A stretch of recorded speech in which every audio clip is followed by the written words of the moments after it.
네, 이제 그 창세기, 출애굽기, 레위기를 거쳐서 이제 두 권이 남았어요. 민수기하고 신명기. 오늘 포함해서 이제 4주가 되면 4번, 오늘 포함해서 4번 남았죠, 그죠? 네. 오늘 이제 민수기예요. 네. 민수기에 대해서 혹시 알고 있는 게 있으세요? 민수기가 어떤 책인지?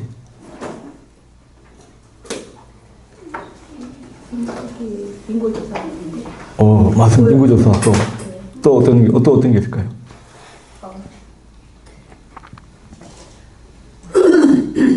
뭐가 있을까요? 5가지가 있던데. 자, 일단 민수기는 어떤 책일까? 이게 민수라는 말이, 예? 그러니까 민수기라는 말이 어떻게 들어서 이해하기 쉽지 않잖아, 그죠? 사람들의 숫자를, 백성들의 숫자에 대한 책이다, 뭐 이런 얘기잖아요. 영어로 얘기하면 The Book of Numbers가 되는데, The Book of Numbers, Numbers라는 말이 숫자라는 얘기잖아요. 이게 무슨 뜻일까? 예. 인구조사, The Book of Numbers라는 이 단어, 이 의미, 이 책 제목에 들어가 있는 의미는 인구조사라는 것이죠. 그 민수기에 보면 인구조사가 이렇게 2번 나와요. 총 1장에서 한 번 나오고, 그 다음에 26장에서 한 번 나와요. 그러면은 1장과 26장 두 번밖에 안 나오잖아요. 그 민수기가 총 36장인데 36장 중에서 2장만 인구조사에 대한 이야기가 나와 있는데, 이 책 제목이 적합한가? 적당한 제목인가? 이런 의문이 일단 들고요. 또 두 번째로 이제 이 책 제목이 이제 우리가 얘기하는 책 제목이 있고, 또 히브리 성경에서 유대교 전통에서 이야기하는 책 제목이 또 달라요. 유대교 책 제목에서 이야기하는 것은 바미드바르라고 해요. 이건 무슨 뜻이냐면 1절에 보시면 광야 1장 1절에 민수기 1장 1절에 이스라엘 자손이 애굽 땅에서 나온 후 둘째 해 첫째 달 첫째 날에 여호와께서 시내 광야 회막에서 모세에게 말씀하여 이르시되, 이렇게 되지 않습니까? 이 광야라는 단어가 실제로 민수기에서는 제일 먼저 바미드바르 시나이 이렇게 되어 있어요. 그러니까 다시 말하면은 시내 산 광야에서라는 단어가 제일 처음에 나와요. 일단 그러니까 광야에서라는 책 제목이 히브리 성경에서 이야기하는 책 제목이에요. 광야에서. 실제로 이제 시내 산도 광야 맞죠? 시나이 광도, 시나이 광야, 시내 산도 광야가 됩니다. 근데 일단 민수기의 책 제목에서 광야에서라는 이 책 제목이 가지고 있는 의미는 뭐냐면 광야를 통과하는 거예요. 민수기에는 어디에서 어디까지, 시내 산에서 모압 평지까지. 사실 민수기의 어떤 책 공간적인 어떤 부분은 공간적인 부분은 뭐냐면 우리가 처음에 이 출애굽했잖아요. 출애굽해가지고 홍해를 건넜죠. 홍해를 건너가지고 이 출애굽해가 3개월 만에 시내산에 도착을 해요. 그죠? 아직까지 시내산에 있어요. 아직까지 시내산에 있어요. 근데 최종 목적지가 어딥니까? 가나안 땅이잖아요. 가나안 땅으로 가기 위해서는 시내산에서 광야를 통과를 해야 돼요. 광야를 통과해가지고 어디까지 가야 되냐면은 여기 보시면은 목적지가 모압 평지. 모압 평지예요.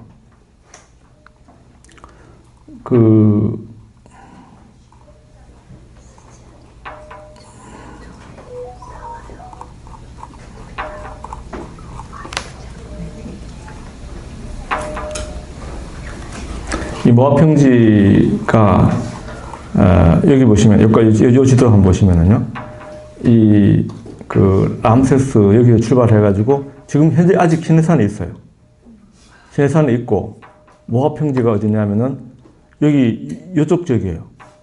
여기 느보산 앞에 여기가 모압 평지거든요. 그러면은 시내산에서 이 모압 평지까지 가야 되는 거예요. 그 모압 평지에서 요단강만 건너가면 바로 예리고잖아요. 그죠? 그러니까 오늘 공부하고자 하는 거는 시내산에서 이 모압 평지까지. 그러니까 모압 평지를까지 가려고 그러면 가장 중요한 게 이 광야를 거쳐야 되는 거예요. 광야를 거쳐서 여기로 가면 빠르잖아요. 빠른데 이 광야를 거쳐서 이 에돔 지역을 통과를 하면 또 이쪽 가면 빠른데 에돔 왕이 길을 허용하지 않죠. 그래서 옆으로 돌아서 또 이렇게 가서 이제 느보산은 결과적으로 불행하게도 우리 이번 학기에는 요단강에 못 들어가요. 너무 슬퍼하지 마시기 바랍니다. 최종 목적지가 여기서 이제 모압 평지까지 가서 모압 평지에서 도착하고 나서 이제 우리가 마지막으로 해야 될 거는 뭐냐면 이번 학기에 모세의 설교를 들어야 돼요. 모세의 설교가 뭐냐면은 신명기예요. 신명기서 전체는 모세의 유언 또는 모세의 설교예요. 요단강을 건너가기 전에 모세가 죽기 전에 모세는 가나안 땅에 못 들어가잖아요. 못 들어가니까 가기 전에 모세의 마지막 설교가 마지막 유언 겸 설교가 신명기라는 책으로 남아있는 거예요. 그래서 오늘 보시면 시점을 보시면 1절에 지난 시간에 우리가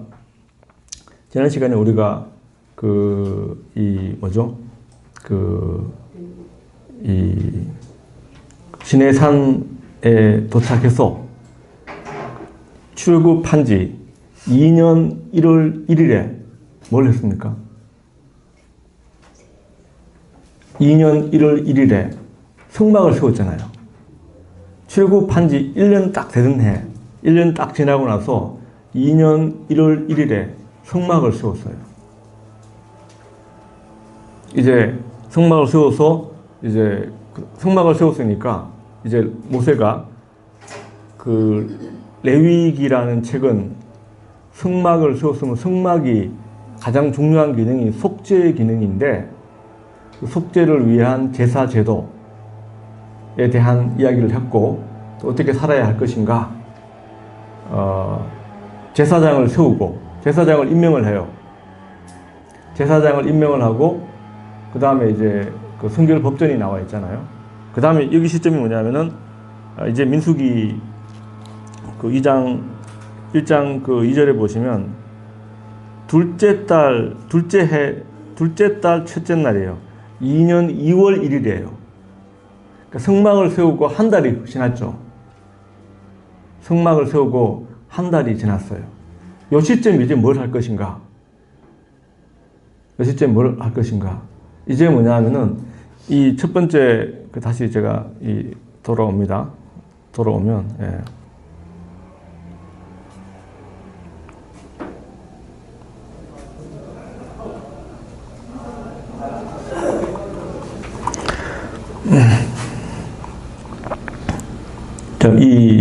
민수기를 보면은 이 광야를 시내산에서 1장 1절에서 10장 10절까지는 광야 행진을 위한 준비예요.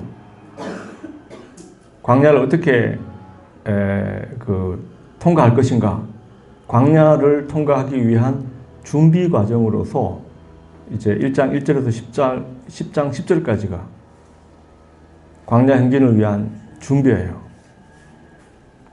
그래서 그 다음에 이제 10장 11절에서 22장 1절까지 광야를 통과해서 모압 평지에 도착하는데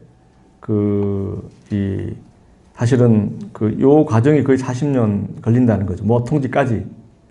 광야를 통과해서 모압 평지 도착까지가 40년 정도 기간인데, 이때 이제 광야에서 일어난 사건들, 불평불만 이야기, 또 반란, 이런 내용들이 쭉 나와 있습니다. 민수기는 이 내용을 이야기가 책의 어떤 질서라든지 이게 굉장히 복잡합니다. 왜 복잡할까요? 제가 늘 하던 이야기가 문학적인 구조의 질서 정연함은 신학적 질서 정연함을 의미한다 라고 제가 말씀드렸죠. 그죠? 그러면은 반대로 얘기하면 문학적인 부질서는 신학적인 부질서를 이야기할 수도 있잖아요. 그죠? 광야에는 질서가 없어요. 광야에는 질서가 없어요. 무질서하잖아요. 그러니까 아마 신명기라는 이 책 자체도, 책 자체의 구조가 무질서함은 바로 광야의 어떤 무질서함을 뒷받침하기 위한 것이 아닌가, 이렇게 또 생각할 수도 있는 거죠. 그러나 자세히 들여다보면 모든 무질서해 보이는 것처럼 보이지만 또 그 안에 보면은 나름대로의 질서가 있잖아요. 그죠? 그 질서에 따라서 움직이는 거거든요. 이 곶자왈이라는 단어 혹시 아세요?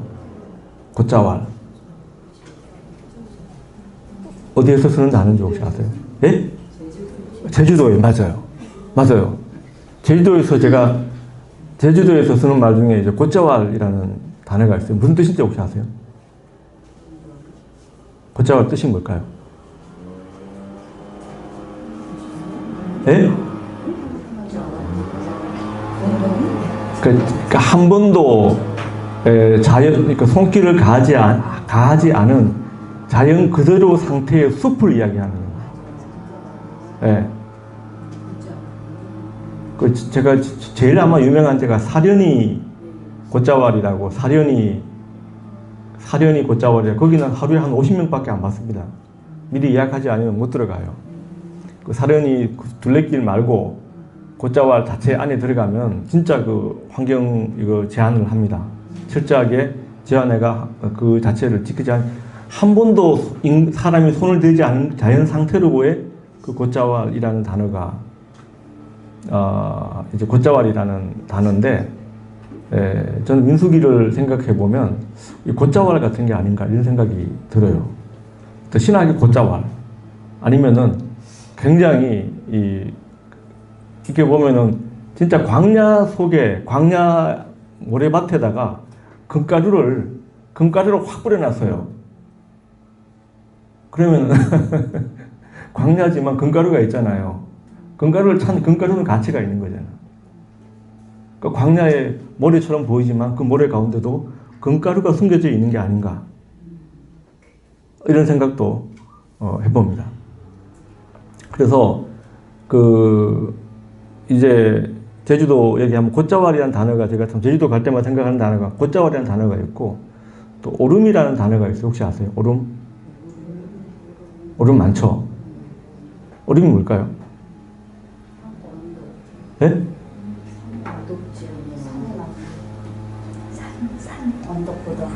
그게 이제 오름이라는 단어는 기생화산이에요.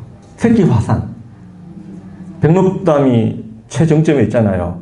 얘가 제일 큰 화산이고, 기생화산이란 말은 새끼 화산들인데, 왜 보면 화산 폭발하고 나면 큰데 폭발하고 중간중간 조금씩 막 이렇게 보글보글 끓이면서 막 하잖아요. 그 칼데라가 300개가 넘어요, 제주도에. 기생화산이. 그 자연스럽게 가운데는 그 뚫려 있잖아요. 호수가 있잖아요. 그 보면은 그 사려니 쪽에 있는 게 물찻오름이라고, 혹시 가보신 분 계신가요? 물찻오름. 검은오름 이렇게도 얘기하는데, 검은오름, 물찻오름 같은 단어인데, 그거 보면은 꼭 이렇게 가운데 보면은 호수 연못 형태 정도 되는 그런 것들이 다 있습니다. 하여튼 그런 게 이제 오름이라는 단어거든요. 하여튼 그 용어가 상당히 재미있었어요, 저는. 오름이라는 단어가 300개 이상이 되어 있어요. 사실 그 굉장히 엄청난 그 자연의 어떤 특징을 보여주는 것이죠.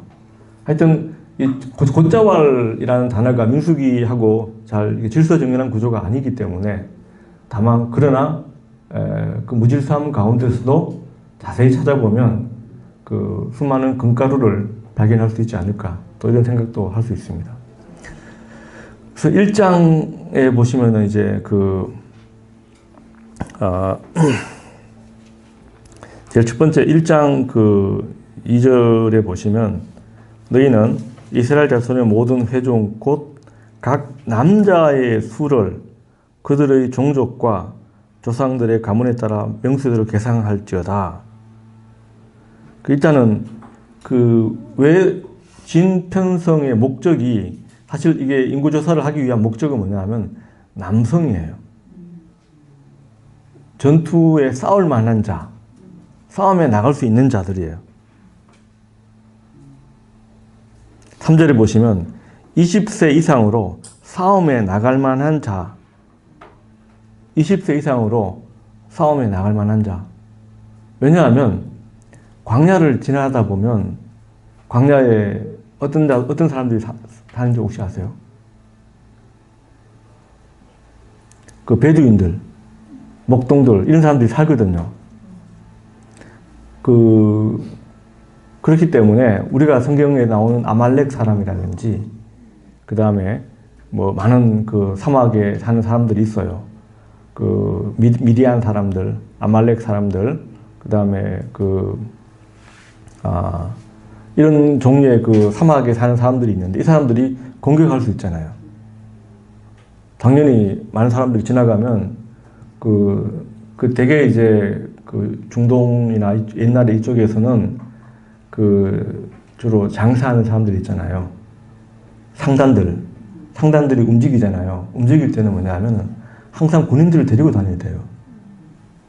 왜냐하면 누가 공격할지 모르니까 군인들을 데리고 나가서, 또 이 사람들이 나중에 되면 어떤 식이 되냐면 군인들이 나가서 직접 털어가 와요. 장사도 할 뿐만 아니고 진짜 필요하면 자기가 가서, 군인들이 있으니까 가서 털어가지고 이렇게 가져가는 이런 시대에 있기 때문에 이스라엘 백성들이 광야를 통과하기 위해서는 이게 군대 형식으로 갈 수밖에 없는 거예요. 전투에 나갈 만한, 그러니까 이 통과한다는 것이 그냥 광야를 통과하는 게 아니고 전쟁에 어떤 준하는 진영을 편성해서 질서정연하게 움직여야지 이제 가능하기 때문에 인구조사를 다 했어요. 각 지파별로 딱 나와가지고 다 해보니까 1장 결론이 이제 46절에, 1장 46절에 보시면 계수된 데가 60만,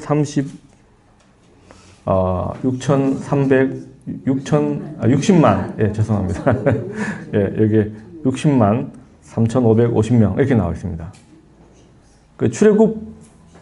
출애굽할 때에도 보면 장정이 60만이었죠. 나중에 1장 26절에, 민수기 26장에서도 보게 되면 민수기에는 인구조사가 2번 나오는데, 1장에서 나오는 인구조사가 있고, 이거는 전투에 나갈 만한, 싸울 만한 자잖아요. 26장의 인구조사는 뭘까요? 26장에 다시 한번 나오거든요.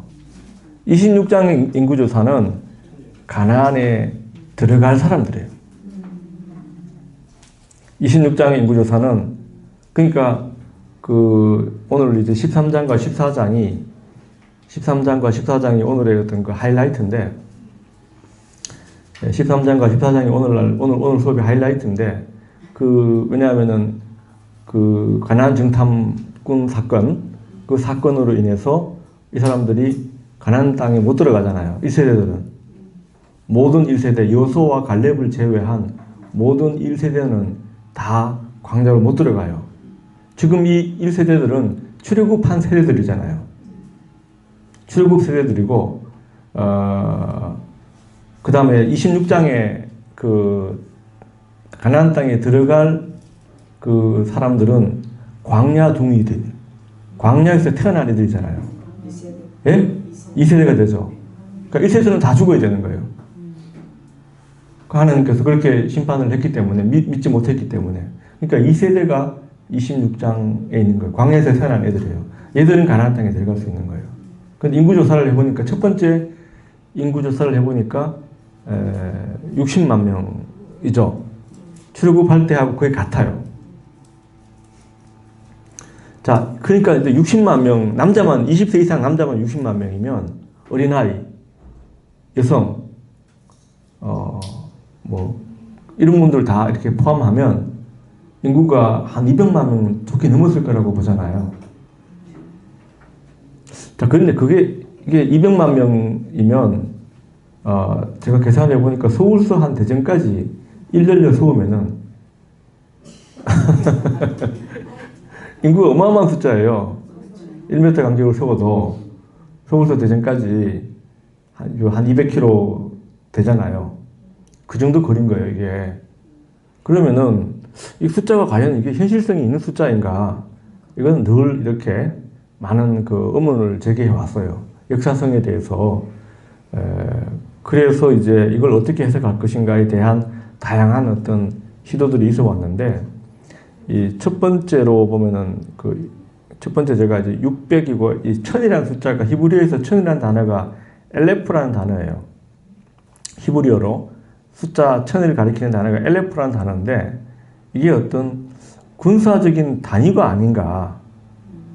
그래서 600개의 어떤 유니트란 말이 이제 군대 용어로 이게 뭐냐면은 600개의 어떤 하여튼 단위, 이런 유니트 형식, 이런 식으로 600개의 부대, 이런 식의 해석도 있어요.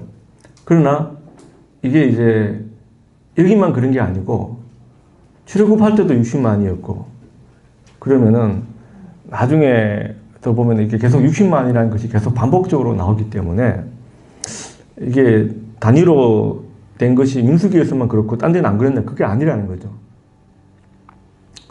그래서 보면은 두 번째 해석이 뭐냐면, 이 성경이 나중에 쓰여졌기 때문에 이 다윗과 솔로몬 시대에 그때 이제 어떤 남성들의 인구가 60만이었다. 그때 뭐냐면 우리 여기 이스라엘 사는 모든 사람들은 다 출애굽한 사람들의 후손이다. 이런 식의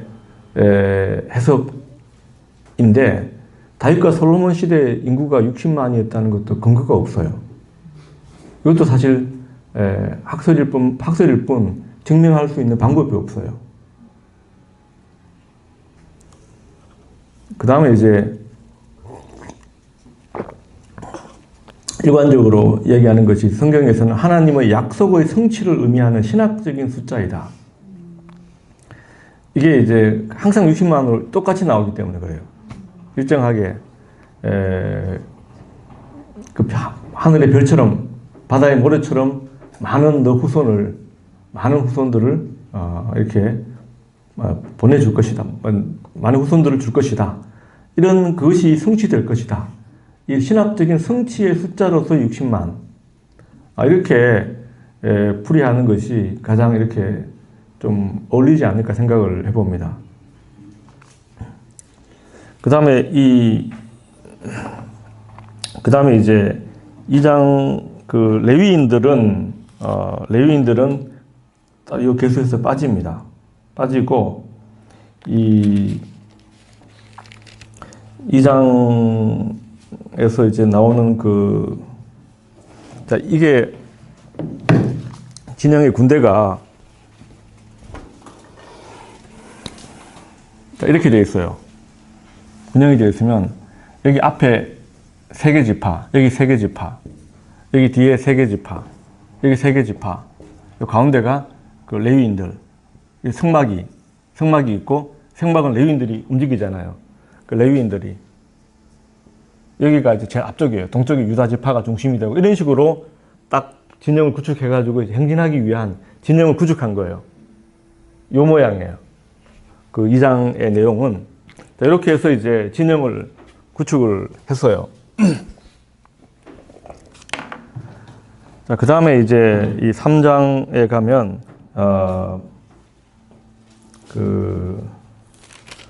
레위인에 대한 인구조사가 나와요.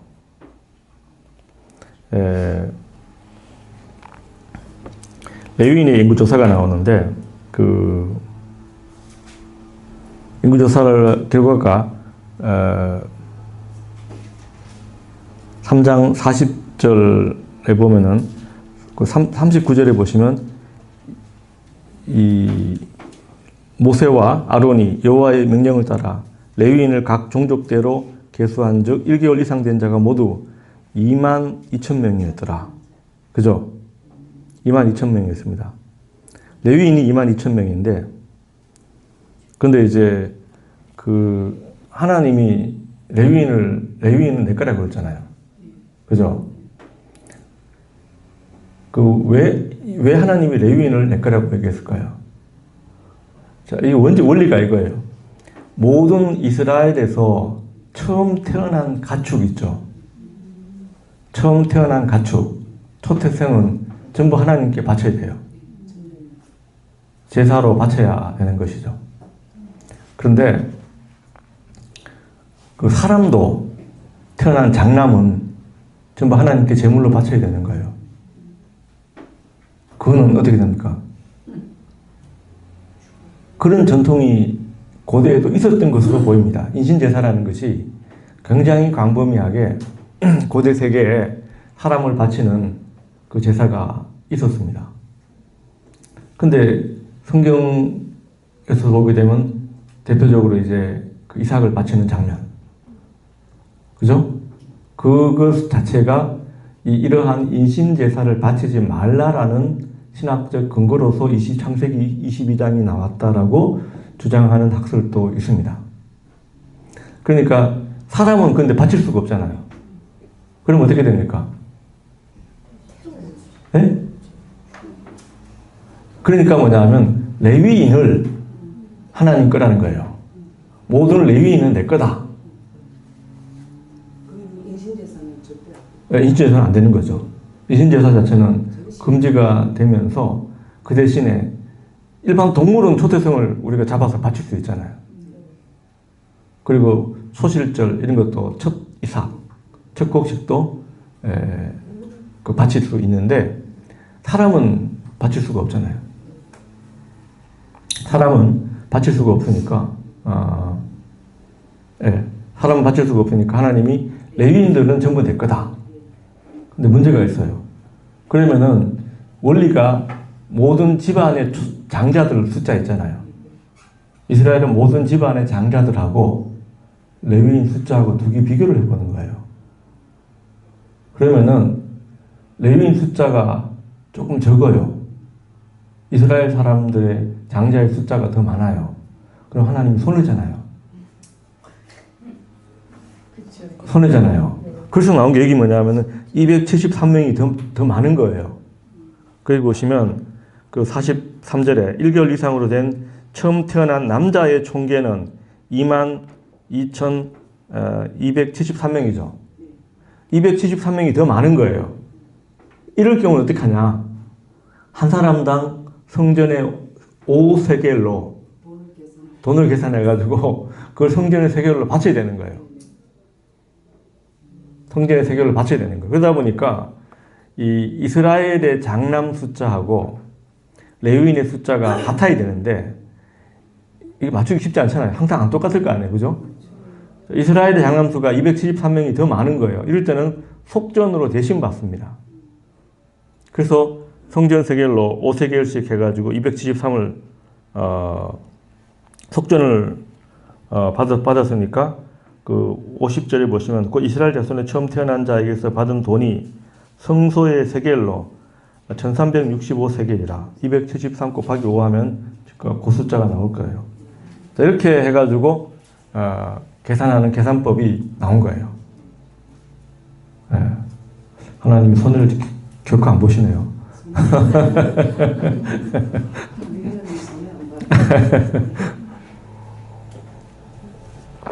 자, 그 다음에 이제 4장 3절에 보시면 30세 성막에서 일할 사람이에요. 성막에 일할 사람을 30세 이상으로 50세까지 회막의 일을 하기 위해서, 자, 이게 성막 일을 하기 위한 그 나이가 일반적으로는 30세에서 50세까지라는 거예요.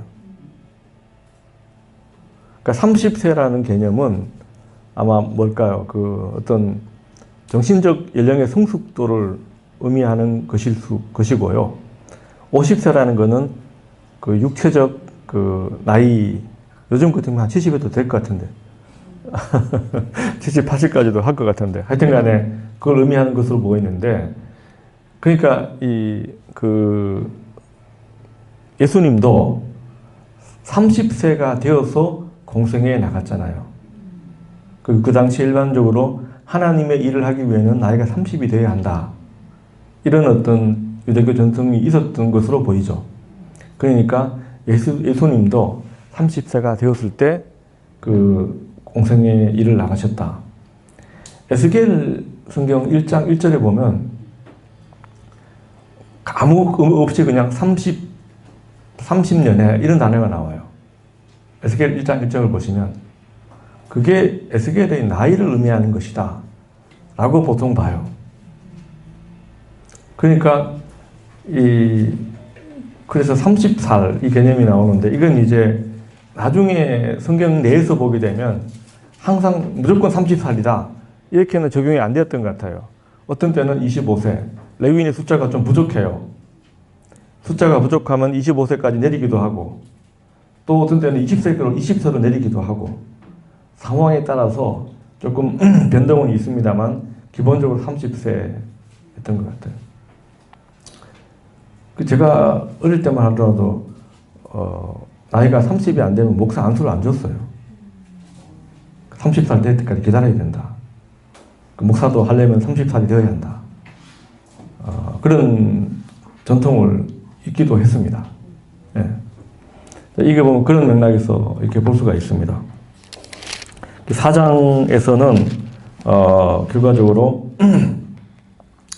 이 레위인에 대한 이야기, 레위인에 대한 어떤 인구조사가 이루어집니다.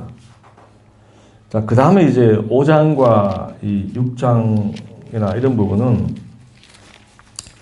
5장 같은 경우, 이제 기본적으로 이 진영에 대한 부정한 것을 더럽히면 안 되잖아요. 진영이 더러워지면 하나님이 심판하시잖아요. 자, 이 개념이기 때문에 5장 1절에서 4절까지의 내용은 나병이 아니라고 제가 말씀드렸죠.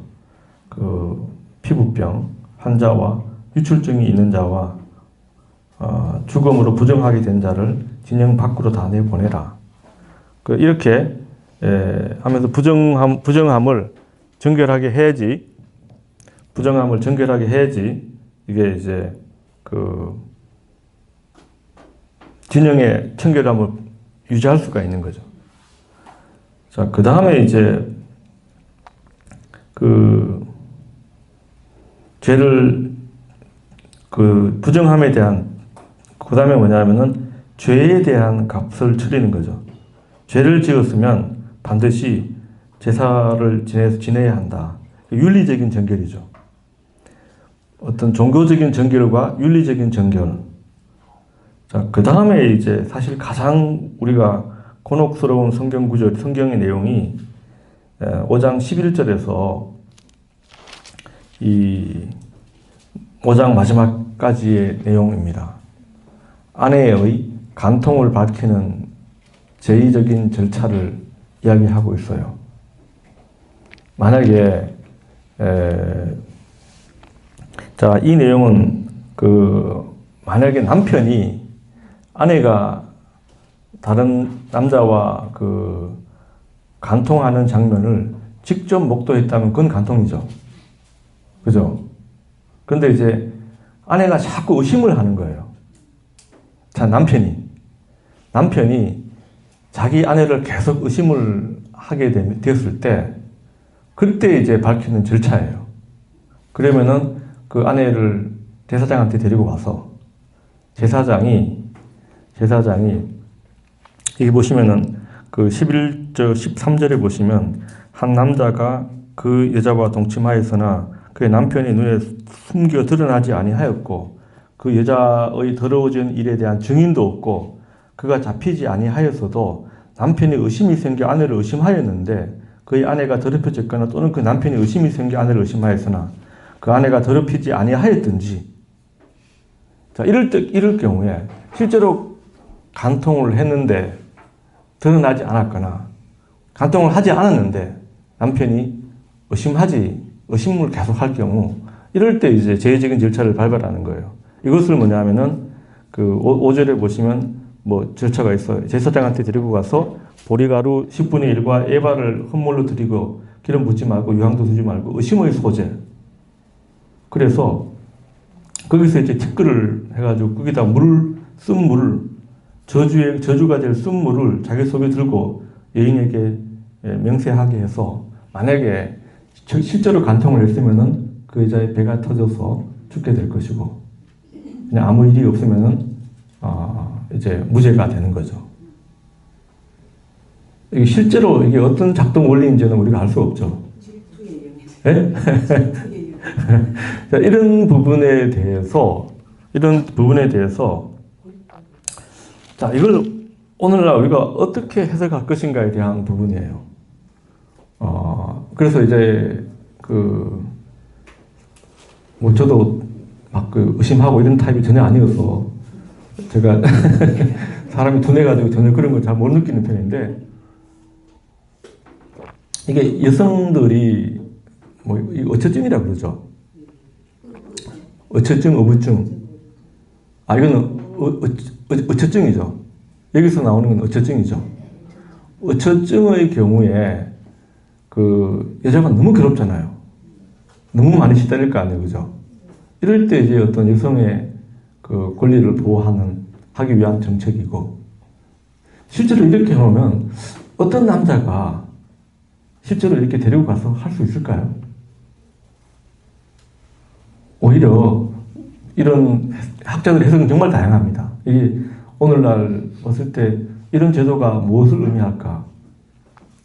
그러니까 의심을 받고 계속 있는 여성들을 해방시켜주는 이런 기능이지, 실제로 이대로 진행이 되었다, 이런 규정이 있으면 가서 이렇게 하면은 여성들의 어떤 억울함이나 이런 부분을 풀어내는 방식이라고 해석하는 것이 타당하지 않을까 싶어요. 그리고 이런 제도가 있는데 너 이렇게 할 수 있어? 한번 해봐. 어떤 남자가 이렇게 할 수 있겠어? 이런 식의 또 해석도 존재합니다. 그렇게 의심의 소재의 물을 마시고 나면 여자의 배가 터져서 실제로 간음했으면 죽을 것이다. 이것도 사실 모르겠어요. 실제 어떻게 된지는 우리가 알 수 없는데 이 사례는 없어요. 법으로만 나와 있고 실제로 이것이 이대로 집행이 되었다는 사례가 없기 때문에 사실 알 수는 없어요. 다만 이게 결과적으로 뭐냐 하면은 유대 사회, 그 당시에 사회에 어떤 정결의 문제, 이런 문제, 특히 이제 성적인 부분에 대한 남성의 어떤 질투심이나 의처증, 이런 것들이 폭력적으로 가할 수 있잖아요. 거기에 대한 것을 막아내는 어떤 기능이 아닌가. 그게 더 정확한 의미가 아닌가, 이렇게 볼 수 있습니다. 자, 그 다음에 이제 6장에 가게 되면 나실인에 대한 이야기죠. 나실인에 대한 이야기는 원래 이제 그 나자르라는 히브리어 단어가 가진 의미는 뭐냐면 나시린요. 나자르라는 히브리어 단어가 뭐냐면 절제하다, 금하다 뭐 이런 뜻이에요. 스스로를 절제하는 거예요. 금하는 거예요. 원래 이제 나시린의 기능 자체는 어떤 일을 앞두고 중요한 일을 앞두고 내가 서원하는 거예요. 일시적인 서원이에요. 서원. 그 어떤 일을 자체가 시작할 때 내가 서원을 하잖아요. 이럴 때 제사장한테 가서 그러면은 크게 이제 크게 세 가지예요. 술을 마시지 말라. 그 다음에 머리카락을 자르지 말라. 세 번째가 시체를 만지지 말라. 이 세 가지 기준이에요. 시체에 손을 대지 말라. 이 세 가지를 절제를 하고 그리고 나서 서원을 했어요. 그 서원 기간이 끝이 났어요. 끝나고 나면 또 그 마무리하는 그 제사를, 희생 제사를 또 드리는 방식이에요. 서원이 끝나고 나면, 서원대로 되고 나면. 자, 이게 이제, 그러면은 처음에 나시린이 되었다가 일반인으로 바뀔 때 또 제사를 지내죠. 끝날 때 보면은, 자, 이거는 보면은, 끝날 때 보면은, 그 가난한 자의 경우에는 처음 시작할 때 비둘기 2마리, 이런 부분이 나오면 어길 경우에는 비둘기 2마리를 가지고 또 제사를 지내고 이런 규정이에요. 성경에서 보면은 그 나시린 서원으로 태어난 사람이 2명이 나와요. 삼손 또 사무엘, 예, 2사람이죠. 근데 이 두 사람의 좀 특이한 점은 평생 나시린 서원이에요. 여기는 보면은 그 민수기 6장에서는 이게 보시면은 일시적으로 서원을 할 경우가 됐고 서원을 풀면은 풀려요. 예. 서원이 나중에 되면 끝나고 나면 풀리는 방식인데 이거 2사람은 평생 나시린 서원으로 되는 거죠. 재밌는 게 삼손의 경우에 나시린 서원이잖아요. 이 사람이 일단 머리카락도 잘린 것도 있지만 기본적으로 시체를 3번 만져 있거든요. 동물의 시체예요. 그리고 나서 마지막에 이 사람이 두 눈이 뽑히죠. 그 두 눈이 뭘 의미할까요? 비둘기 2마리. 나시린 서원의 완성은 뭐냐 하면 비둘기 2마리를 가지고 제사를 지내는 거거든요. 두 눈이 뽑혔다는 것은 바로 나시린 서원을 완성했다는 의미가 되는 거죠.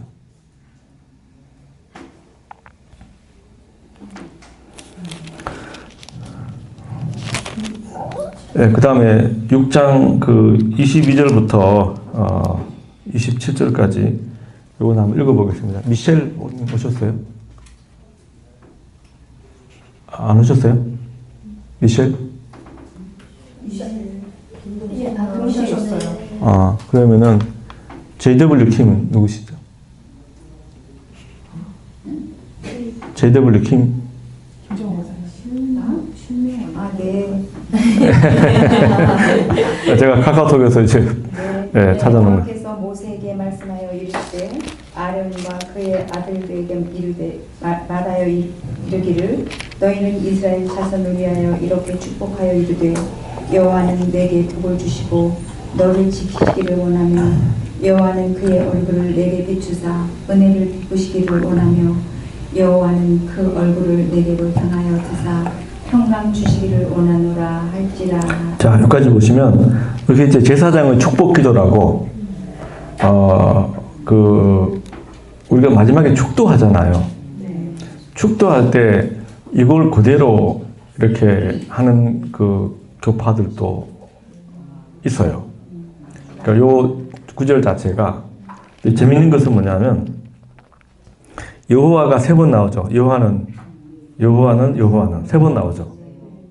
그 다음에 여호와는 내게 복을 주시고 너를 지키시길 원하고 복을 주셔서 너를 지키고 얼굴을 내게 비추사 은혜 베푸시기를 원하고 지킴과 은혜와 평강. 이 단어가 세 개가 복을 주시고 복과 은혜와 평강. 이 세 가지 단어가 연속으로 이렇게 나오는 거죠. 마지막에서 이제 평강이 제일 이렇게 세 번째로 나오는 거죠. 두 번째가 은혜고 첫 번째가 복을 주시고. 자, 이렇게 그 제사장의 축복 기도가 이렇게 나오고요. 그 다음에 이제 7장에 가게 되면 그 12지파 그 지휘관들이 이제 차례로 이제 헌물을 바치는 이야기가 나와요. 7장의 이야기는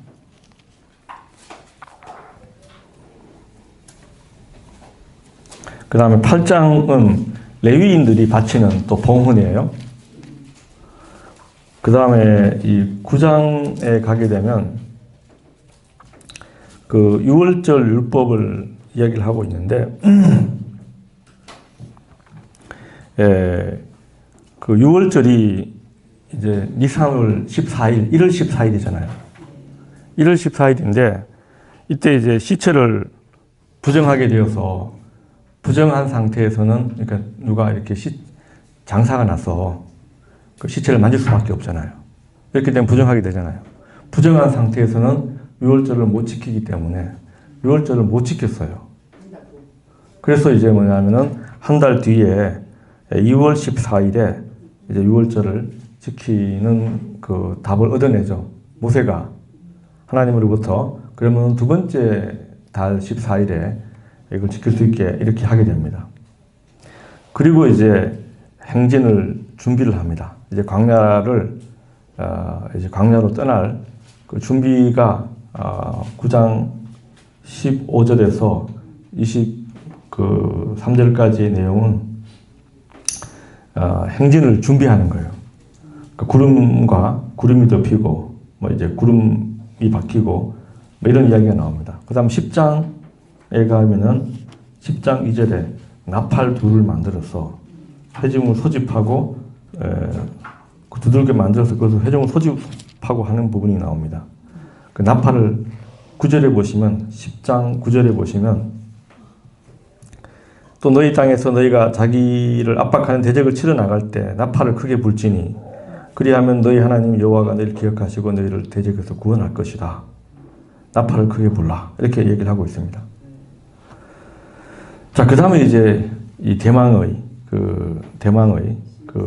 이 10장 11절에 둘째 해, 둘째 달 20일 2년, 아까는 1장 1절에서는 2년 2월 1일이었잖아요.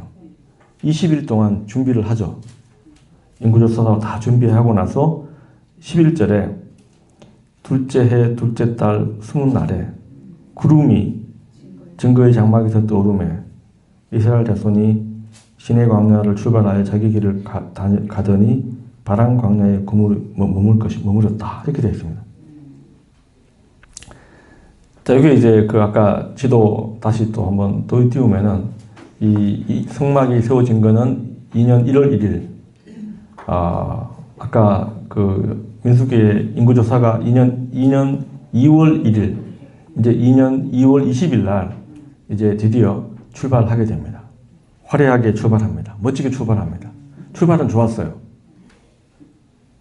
그런데 출발하자마자 11장 1절에서부터 이제 지금부터는 이제 거의 불평불만 이야기가 나와요. 11장 1절에서 디베라 사건인데 여호와의 불을 그들 중에 붙여서 진영 끝을 사르게 하시며 백성이 모세에게 물질더니 모세가 여호와께 기도하니 불이 꺼졌더라.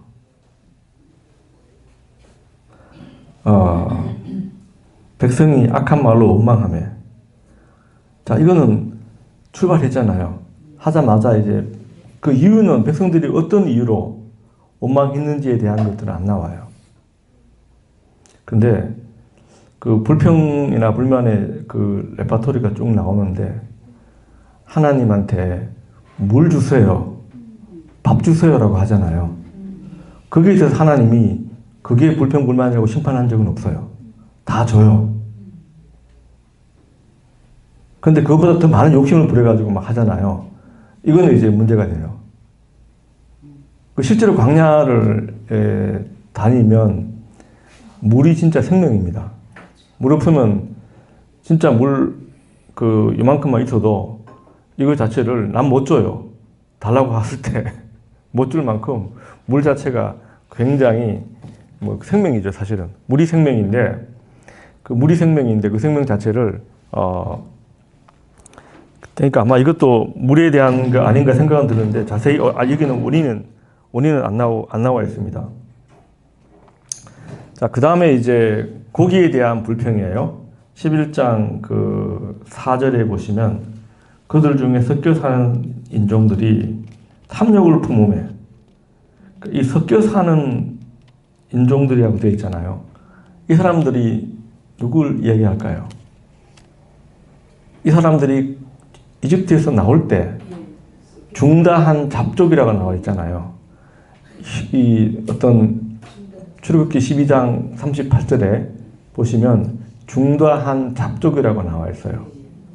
자, 이 사람 처음에 나올 때 순수하게 혈통적으로 이스라엘 사람만 나온 게 아니라는 뜻이죠.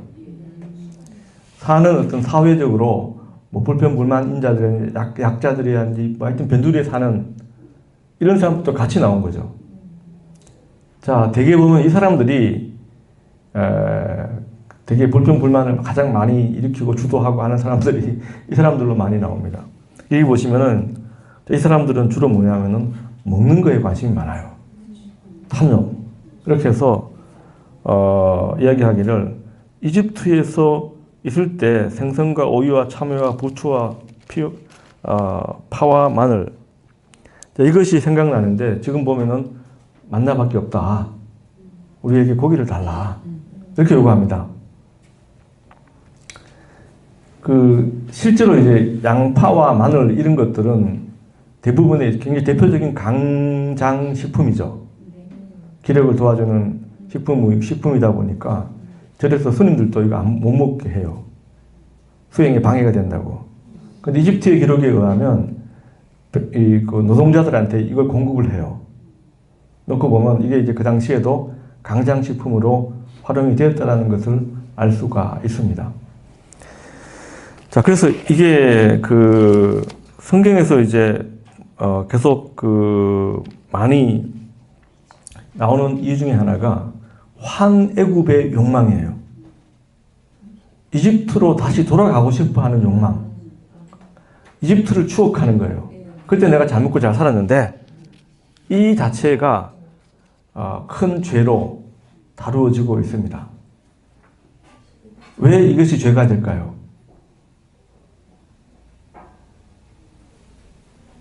하나님의 구원 계획, 구원사에 대한 불신앙인 거죠. 하나님 이쪽으로 모세가 가겠다고 해서 따라갔잖아요. 그 자체를 믿고 따라가야 하는데 자꾸 돌아가고 싶은 거예요. 그걸 이제 환애굽의 욕망이라고 저는 그렇게 부르는데 이 환애굽의 욕망 자체가 이제 굉장히 큰 죄악으로 성경에서 다루어지고 있습니다. 그래서 자, 이렇게 되니까 다시 10절에 오면은 조금 더 분위기가 험악해져요. 백성의 온 종족들이 아까는 섞여 사는 인종이었는데 이게 뭐냐 하면은 거기에 대한 욕망이 점점 확장돼 가지고 모든 백성들이 다 울고 모세한테 모세가 듣게 됩니다. 그래서 모세가 이거 난감하잖아요. 방법이 없잖아요. 그래서 모세가 모세도 하나님한테 이제 막 따집니다. 혼자서 이 감당하기 너무 힘든 거예요. 하나님한테 하나님 얘들이 내 자식입니까? 내가 얘들을 낳았습니까?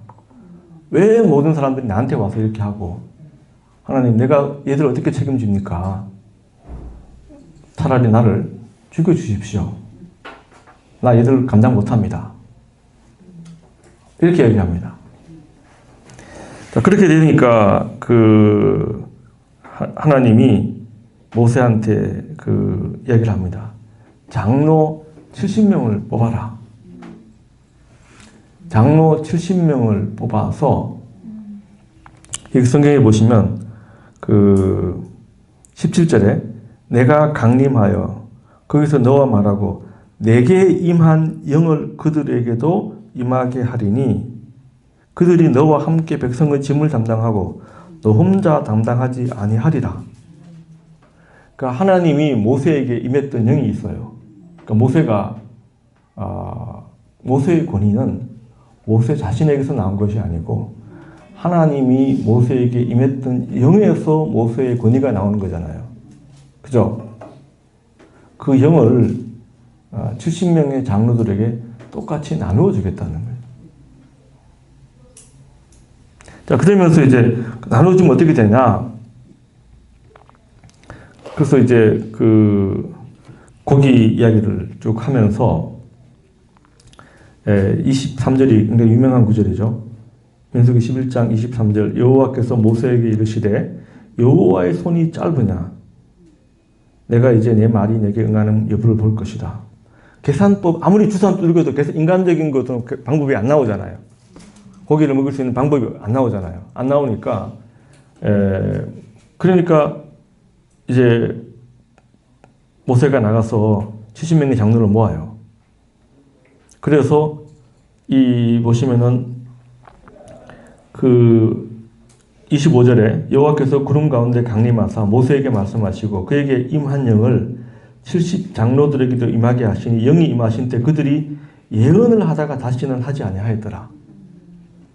자, 이게 집단적으로 70명이 한꺼번에 모여가지고 예언을 하는 거예요. 자, 이게 이제 여기서 나오는 그 예언하다라는 단어가 히브리어로 저 동사가 나베가 되는데 여기 히트 파엘형이라고 히브리어 동사로 보면은 그 예언했다는 말은 그 입신 막 사람이 거품 예언하다가 갑자기 쓰러지는 거 있죠. 그 형태를 의미해요. 그러니까 사울도 예언자 가운데 있지 않더냐. 사울이 예언자 집단을 만나가지고 같이 막 예언하잖아요. 그죠? 그 동사와 같은 단어예요. 이게 무슨 뜻이냐면 거의 막 쓰러지게 된 거죠. 70명이 동시에. 자, 여기에서 이제 생각해 볼 수 있는 것은 하나님의 그러니까 예언 활동과 예언자, 그러니까 예언자의 원형이 나와요. 예언자는 뭐냐 하면 하나님으로부터 영을 받은 사람이에요. 하나님으로부터 영을 받은 사람들이 예언자라는 것이잖아요.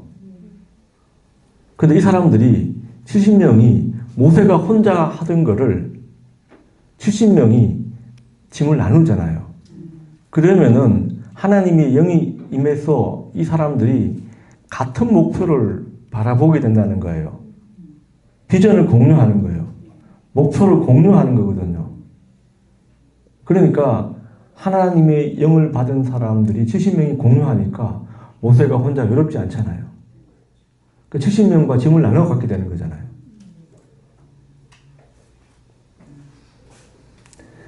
이게 이제 예언자의 어떤 원형인데 그렇게 되면서 이 공동체가 모세 혼자서 모든 것을 감당하는 것이 아니고 짐을 나누어서 같은 것을 바라보게 하는 거죠. 우리가 이 교회 공동체도 하나님의 영, 성령으로 우리가 해석해도 큰 문제는 없을 겁니다. 성령이 임해서 성령이 임한다는 것은 뭐냐 하면 공동체가 같은 목표를 바라보고 간다는 거예요. 그 하나님의 영에 의하면 하나님의 마음을 나누는 거잖아요.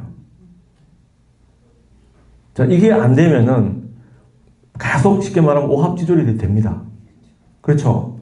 계속해서 불평불만하고 막 따지고 던지고 막 이렇게 되면 그거 못해요. 그렇잖아요? 그러니까 성령이 임해서 하나님의 영이 임해서 목표와 이것을 공유할 때 이 공동체가 건강해질 수 있는 거라는 것이죠.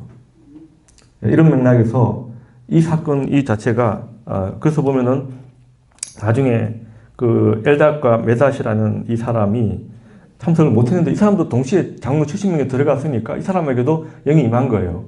그러니까 그 여호수아라는 그 한 친구가 아마 소년인데 얘들 70명 한테 안 왔는데 얘들 예언했어요. 그러니까 모세가 뭐라고 얘기합니까? 모든 백성에게 여호와께서 그의 영을 모든 백성에게 주사 29절에 시기하지 말고 질투하지 마라. 여호와께서 그의 영을 모든 백성에게 주어 다 선지자가 되게 하시기를 원하노라. 이렇게 얘기하잖아요. 그러니까 하나님의 영이 가급적이면 널리 확보가 돼야 되는 거죠. 공동체에게 중요한 것은 같은 비전을 바라보게 하는 거죠. 그게 안 되면은 어렵다고 말씀드립니다. 그리고 나서 이제 보니까 메추라기가 갑자기 엄청나게 내립니다. 그래서 근데 또 보니까 메추라기를 너무 많이 쌓아놔가지고 기브롯 핫다 탐욕의 무덤 뭐 이런 명칭이 또 나오게 할 만큼 메추라기를 입에 씹히기 전에 백성들이 진노하사 보면은 그 곰들이 연어고기 올라올 때 보면은 한 입 물고 그냥 죽여버리고 또 새로운 물 잡아먹고 이런 걸 제가 본 적이 있는데 그냥 우선 급하니까 그냥 새로운 놈 오면 모이는 거는 먹기 입에 씹히기 전에 또 딴 놈이 보이니까 딴 놈을 던져버리고 딴 놈 먹는 것처럼 그런 어떤 장면이 떠오르는데 하여튼 이런 맥락에서 이제 그 불평 이제 문제가 그 예언을 통한 해결과 메추라기로 되게 보면은 그 하나님의 영이 임하여 이제 모세의 그 리더십과 현재 어떤 불평불만 그것이 이제 메추라기까지를 통해서 해결이 되죠. 또 그 다음에 이 12장에 가면은 지금부터 계속 이제 불평불만 이야기예요. 불평불만 이야기인데 11장에서 나오는 이야기는 그 모세가 또 구스 여자를 취했어요. 이거 생각해 보면은 미리암과 아론이 모세를 비방합니다. 그 미리암도 여자 선지자인 건 아시죠?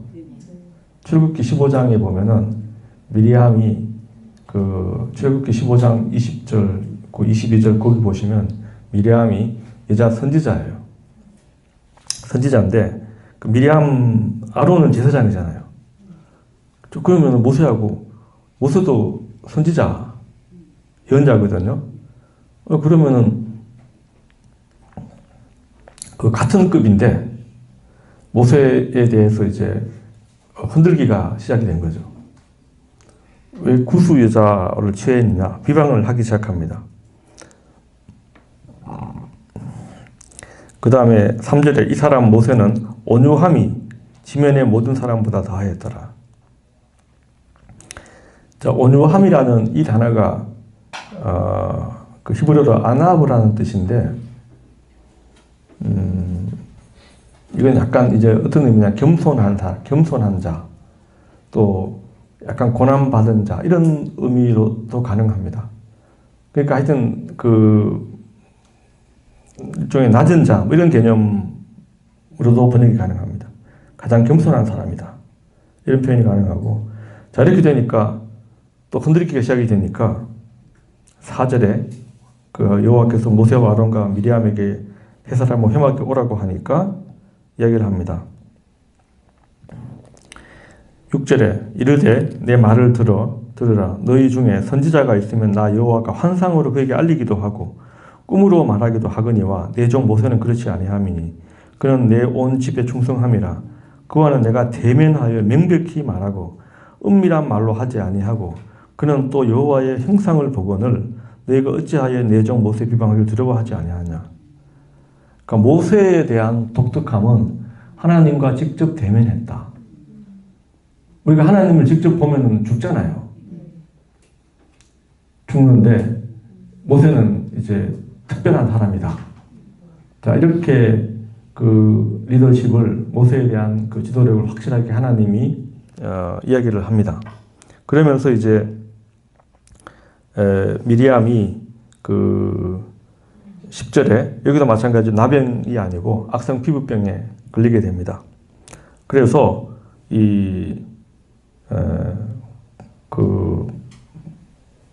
왜 아론하고 같이 했는데 아론에게는 피부병을 안 걸리게 했을까요?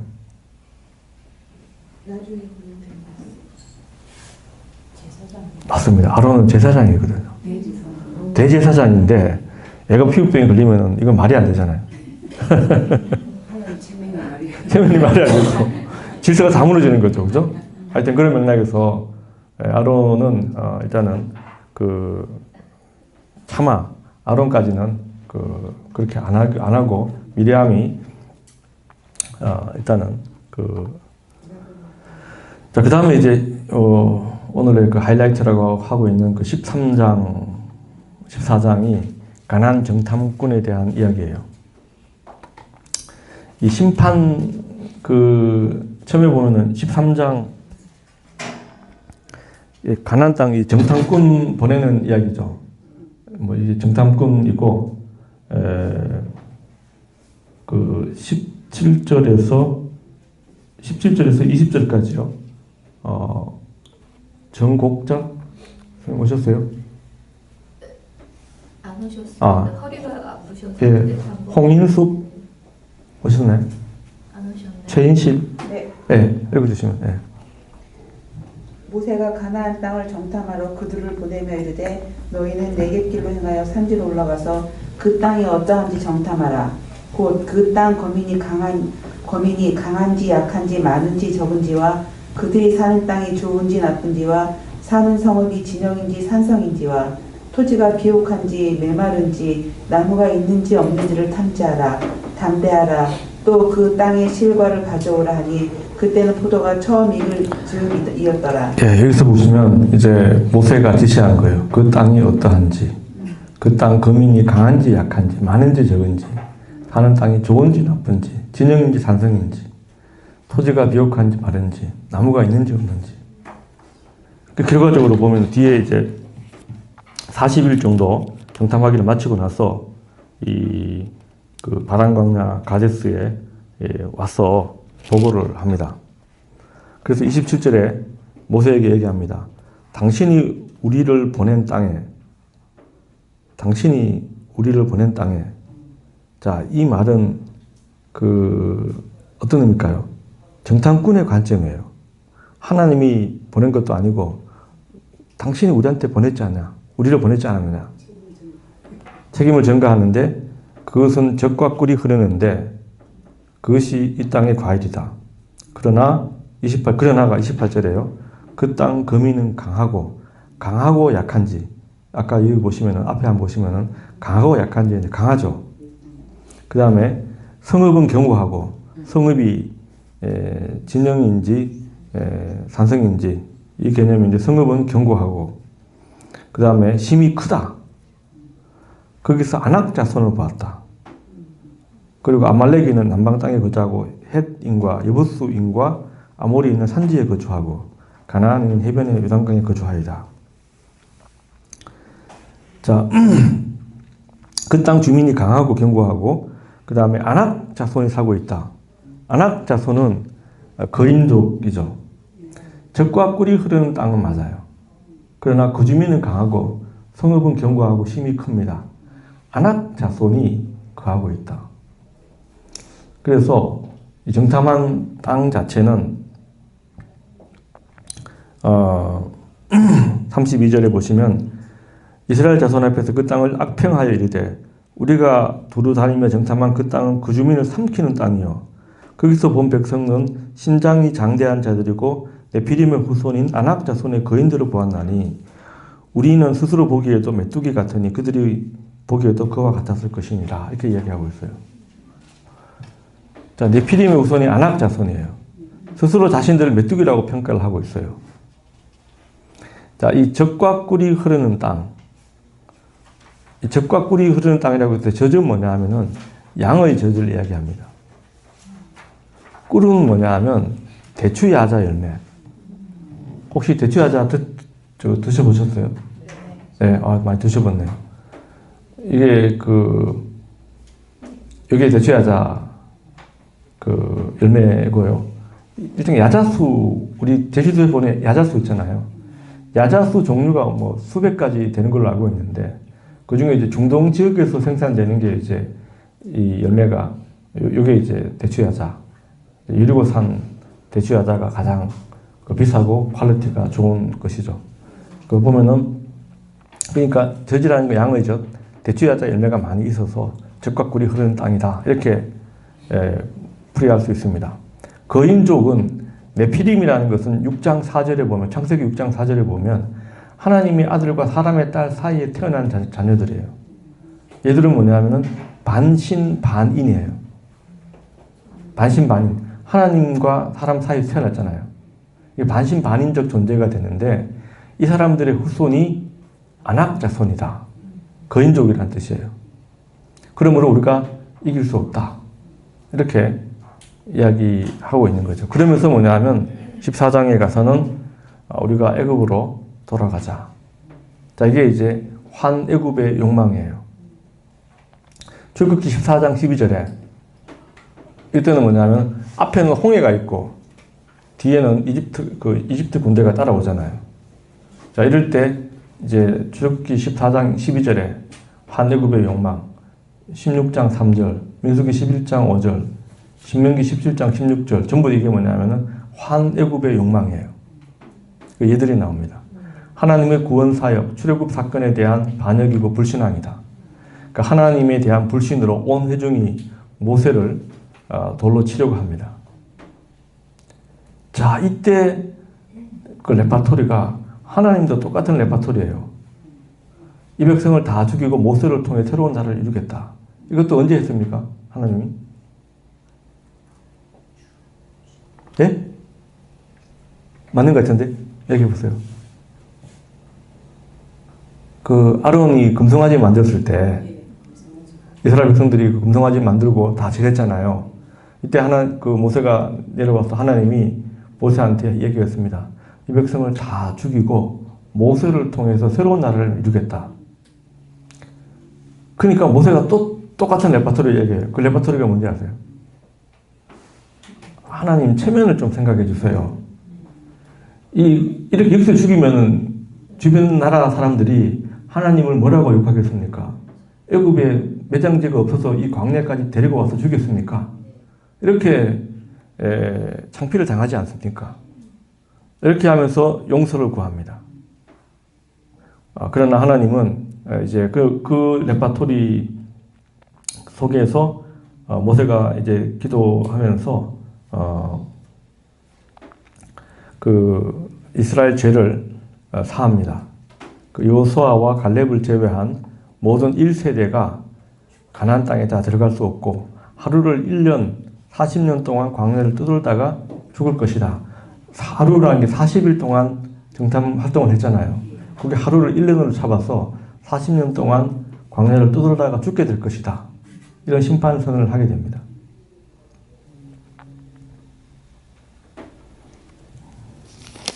여호수아와 갈렙을 제외하고는 못 들어가게 됩니다. 그 다음에 이제 15장에 가게 되면 갑자기 15장은 이게 제사 이야기가 나와요. 그죠? 이 제사에 대한 이야기가 나와요.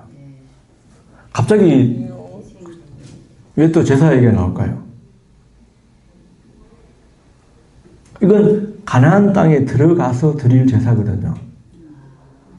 15장이. 그 다음에 16장은 고라와 다단과 아비람의 반란이 이어져요. 16장은 그 사이에 제사 활동이 들어가 있죠. 이거 제가 출애굽기 설명할 때 아론의 금송아지 사건 설명을 할 때 성막에 대한 지시, 그 다음에 32장에서 34장까지가 아론의 금송아지 사건이거든요. 그 다음에 성막에 대한 것을 만드는 이야기가 뒤에 나와요.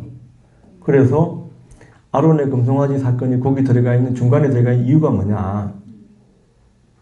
이 금송아지 사건이라는 엄청난 죄에도 불구하고 성막을 통해서 하나님이 용서하실 것이다. 속죄의 기능을 통해서 용서하실 것이다. 그 메시지라고 했잖아요. 거의 같은 맥락이에요. 이 정탐꾼 사건으로 인한 엄청난 죄, 그 다음에 이 고라와 다단과 아비람의 반란, 요 사이에 가나안 땅에서 드려야 할 제사의 그 목록이 여기 딱 들어가 있는 거예요. 그 이유는 뭐냐면 하나님이 용서를 의미하신다. 너희의 죄가 심히 클지라도 하나님은 용서하실 것이라는 것을 암시해주고 있는 거예요. 갑자기 제사에 툭 튀어나오니까 안 맞잖아. 앞뒤가 안 맞잖아요. 그러니까 성경의 어떤 구성의 원리가 굉장히 어떻게 보면 섬세하고 치밀하기도 하고요. 굉장히 어떤 우리에게 주는 메시지가 강합니다. 그 다음에 이제 고라와 다단과 아비람. 자, 이 사람들이 이제 대부분 그 레위 지파 사람들이에요. 그죠? 그 다음에 고라는 레위의 후손이고, 그 다음에 다단과 아비람은 그 루벤의 후손인데, 3절에서 얘기합니다. 모세와 아론을 거슬러 그들에게 이르되 너희가 분수에 지나도다. 회중이 각각 다 거룩하고 여호와께서도 그들 중에 계시거늘 너희가 어찌하여 여호와의 총회 위에 스스로 높이려고 하느냐. 자, 이 문제, 이제 모세의 지도력의 독점에 대한 어떤 한거인데, 자, 이것도 마찬가지 어떤 결론인데, 결론은 하나님이 모세의 지도력을 승인하고 반란자들을 다 이렇게 죽이는 사건이 나오죠. 이 16장 35절에 보시면 여호와께서 여호와로부터 불이 나와서 분향하는 250명을 불살랐더라. 이렇게 250명의 불살랐고, 그 항아리를 가지고 이 철판을 만들어서 제단에 이제 제단을 쌓아서 하여튼 제단을 쌓는 기능으로 만들었다는 이야기를 하고 있습니다. 그 다음 17장에 가면은 또 이제 아론의 지도력에 대한 원망이 또 일어납니다. 그 레위 지파 안에서 아론이 가지고 있는 그 문제 제기를 이야기를 합니다. 그래서 17장에 보시면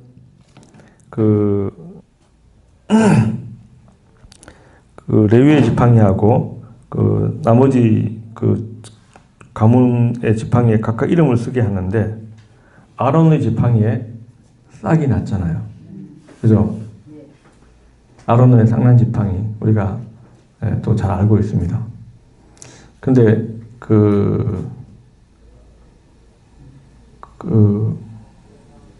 언약궤 안에는 뭐가 들어가 있습니까?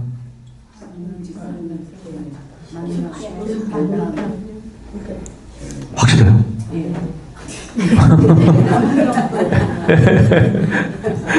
네, 제가 하나 그러면 확실하지 않다는 걸 제가 말씀드릴게요. 열왕기상.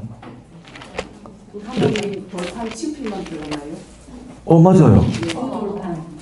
열왕기상 8장 9절에 보시면 그 궤 안에는 두 돌판 외에는 아무것도 없었으니, 이렇게 되어 있죠.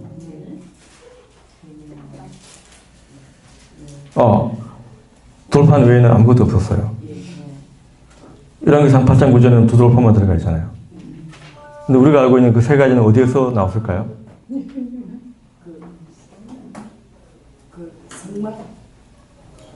히브리서 9장 4절에 이렇게 나와 있어요. 신약 성경. 히브리서 9장 4절에 보면 그 돌판과 아론의 쌍난 지팡이와 만나 이렇게 나와 있어요. 자, 그러면은 왜 이렇게 주장한 근거가 나왔을까? 재밌습니다. 만나 같은 경우에 만나 항아리 있잖아요. 출애굽기 16장 33절에 보시면 여호와 앞에 두라고 되어 있어요. 아론의 쌍난 지팡이도 여호와 앞에 두라고 되어 있거든요. 자, 그것들이 나중에 유대교 전승에서 아마 언약궤 안에 여호와 앞에 두라고 했는데 이것을 언약궤 안에 둔 것으로 해석하는 전통들이 있어 왔다는 것이 되겠죠. 그러므로 히브리서 9장 4절에 이런 그 구절이 나오는 거죠. 정확하게는 구약에서는 여호와 앞에 두라고 그랬지 언약궤 안에 두라고 얘기는 안 했거든요. 사실 기본적으로 구약에서는 언약궤라는 것이 두 돌판을 보호하는 기능으로 기능을 했던 것으로 보입니다. 그리고 후대 전승에서 그 언약궤는 나중에 사라져 버립니다. 그죠? 그 인디아나 존스가 그 언약궤를 찾아 나서는 이야기잖아요. 예. 계속해서 이제 가장 언약궤에 대한 이야기를 찾는 이야기는 또 끝도 없이 그냥 이야기들이 수도 없습니다. 하여튼간에 언약궤를 언약궤 자체가 나중에 사라져 버립니다. 그래서 이 후대 전승에서는 히브리서 9장 4절에 의하면 이 세 가지가 되어 있지만 정확하게 구약 성경에는 요거 앞에 두라고 이렇게 되어 있습니다.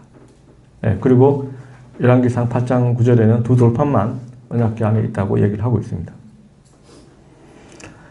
그 다음에 이 민수기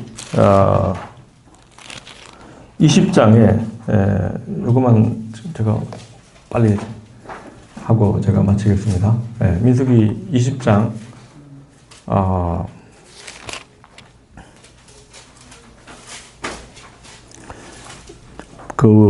모세가 지팡이를 가지고 쳐서 이제 물을 내잖아요. 그것으로 인하여 모세는 가나안 땅에 못 들어가죠. 그게 뭐가 문제였을까요? 말로 하라 했는데. 네. 잡으라고 했는데. 일단은 첫 번째 10절에 보시면 20장 10절에 모세와 아론이 회중을 그 반석 앞에 모으고 모세가 그들에게 이르되 반역한 너희여 들으라. 우리가 너희를 위하여 하나님이 내는 게 아니고 우리가 모세와 아론이 너희를 위하여 이 반석에서 물을 내라. 그죠? 이게 우리가 라는 표현이 들어가 있어요. 그러면서 뭐냐면 모세가 그의 손을 들어 그 지팡이로 반석을 2번 치니 자 이거는 뭐냐면 반석을 2번 쳤다는 것은 왜 물이 나오는가? 하나님이 물을 준비했기 때문이 아니고 내가 마술적으로 이 지팡이를 때렸기 때문에 물이 나온다. 모세가 되어 있는 거죠. 그렇게 된 것이고 앞에도 우리가라는 포인트. 이게 사실은 그래서 보시면 12절에 모세와 아론에게 이르되 너희가 나를 믿지 아니하고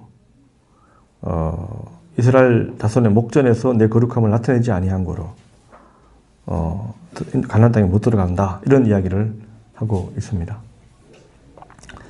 자, 그 다음에 이 간단하게 마치겠습니다. 그 다음에 이제 우회로 때문에 에돔하고는 이제 에돔 사람들이 길을 안 비켜주죠. 그러니까 할 수 없이 우회로를 택하게 되니까 불평불만이 생겨서 불뱀으로 심판을 하죠. 그래서 치유를 위해가 노뱀을 만들어요. 지금 거기 느보산 요르단 느보산에 올라가면 혹시 가보셨어요? 거기 보시면은 느보산 꼭대기 모세 있고 뭐가 있습니까 위에? 노뱀이 있습니다. 노뱀을 이렇게 만들어 놨어요. 그리고 있고 그 다음에 느우수단 여기에 이제 나중에 노뱀이 느우수단이라고 히스기야 종교 개혁까지 그때까지 성전에 존재했는데 히스기야가 느우수단을 없앴어요. 그 이야기가 나옵니다. 그 다음에 이제 광야는 의식주로 인한 불안, 불신, 불투명, 계속적인 불평불만으로 하나님께 반역을 합니다. 이 모세가 호밥에게 광야에서 우리의 눈이 되어 달라고 얘기를 합니다. 성경에서는 바람광야 가데스 바니아에서 38년을 보낸 것으로 나옵니다. 이게 이제 신명기 2장 14절에 보시면 가데스 바니아에서 38년을 보냈다고 나옵니다. 이 9세대가 이제 죽습니다. 미리암이 20장에서 죽고 아론이 죽습니다. 아론이 이제 호르산이라고 얘기죠. 여기서 죽고 그 다음에 이제 마지막 그 바알 부월 사건으로 민수기 25장에서 모압 여인과 음행하면서 24,000명이 죽어요. 이렇게 하면서 1세대가 다 이제 마무리되어 가는 과정 속에 있습니다. 오늘 수업 여기까지 하겠습니다. 네, 감사합니다. 네.